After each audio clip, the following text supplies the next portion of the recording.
about right here. What's his experience like today getting to practice in the Bengals? Yeah. Well, I mean, first of all, it's great for us. If we get some inclement weather. We've had great weather, by the way, though, here in Cincinnati, Ohio. And this time of year, it's kind of hit or miss, but it's been awesome.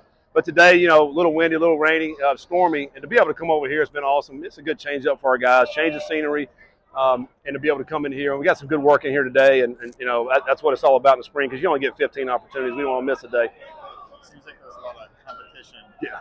Scrimmage part of there at the end. Yeah. Is it like to see that between the players and coaches? You know what? I like it. I mean, it seems chaotic at times. You got guys, fussing and all this and that, but it's all part of it. It's part of the competitive spirit that the coaches have, that the players have. Depending on what side of the ball you're on, you think you made the play. Defense thinks they, get a sack or tackle for loss every time. Offense thinks they didn't get tackled. I mean, it goes back and forth.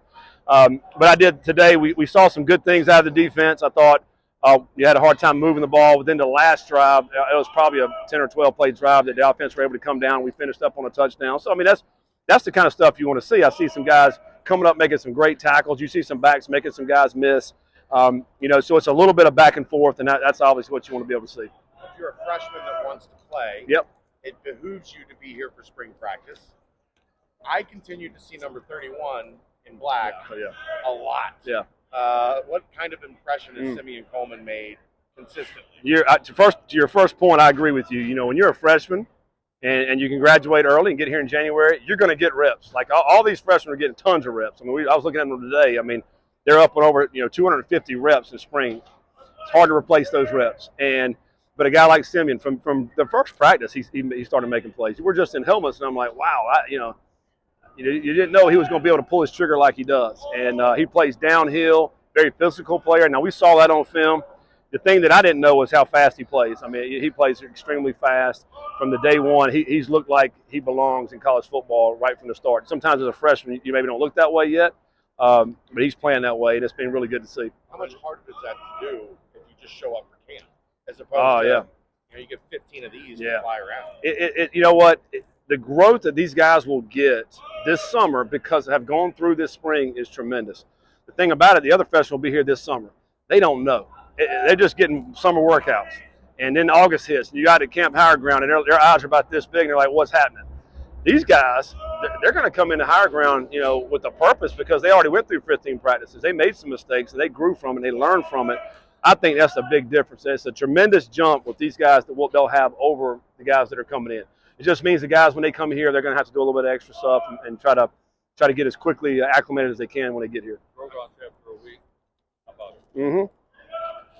Yeah, the first time we went pads, we threw him out there. He left the practice field. His arms from his shoulder to his hands were all bruised, scratched. He had blood coming down his elbow. I was like, man, you had never felt like this. He's like, no, coach. But he's gotten better. Every practice he gets better and better. Last practice had a pick down the field, about 45 yards down the field. A couple plays before that, he had a sack. So I think he's got a lot of ability. He's still learning a lot. He's never really played defense, and so, for him, every day he gets a ton of reps. This is great for him. He'll be another one of these guys this summer. We'll go back, study the film, have that in his computer, and then be a lot better as we get to Higher Ground. You're a quarterback. Does it help him being a quarterback? You can look at the I think so. And see maybe hesitation or a change of something. Well, I think by having played offense, he's gonna look at formations. He's gonna see tendencies. He's gonna see alignment and have an idea about maybe where the ball is going, if it's run or pass. It should give him a leg up on the guys just having played offense, and certainly he knows the play calls now here, right? So that should give him a leg up as well. Although we are huddling a lot more, so he doesn't get to hear our calls. So, but no, I think he'll be fine. It just needs to get a ton of reps. Brendan Sorsby, how have you seen him acclimate to your offense as spring starts to wind down? Yeah, I mean, he's still growing, still learning. I think, so is Samaj, and so, those two guys who just got here, it's a lot for them to take in, and they're seeing a lot of stuff, looks on defense. You're trying to learn the offense. You're trying to get the guys aligned right, the motions. It's a lot that goes on in their head. And now we have this, communication piece that we've been using this summer or this spring. So I'm able to talk to them and tell them a little bit more than maybe you would ordinarily now. I think that really helps. But there's still a lot to learn from both of them. But they're doing good. They settled in. They both have great talent. And it's a great competition with Lichty and those two guys. What is that communication for fans that don't know going to give you this rest of this practices this year and in this season? Well, you're literally able to talk right to the quarterback as if you're standing right beside them. You've got a microphone that you're talking into. They have an earpiece in their helmet, and they're getting to hear everything you're saying. So you're telling them the play call. As they're walking up to the line of scrimmage, you can say, hey, we're thinking taking the hitch right here, but if he's here, then we're going to look into the corner route. Don't forget about your back.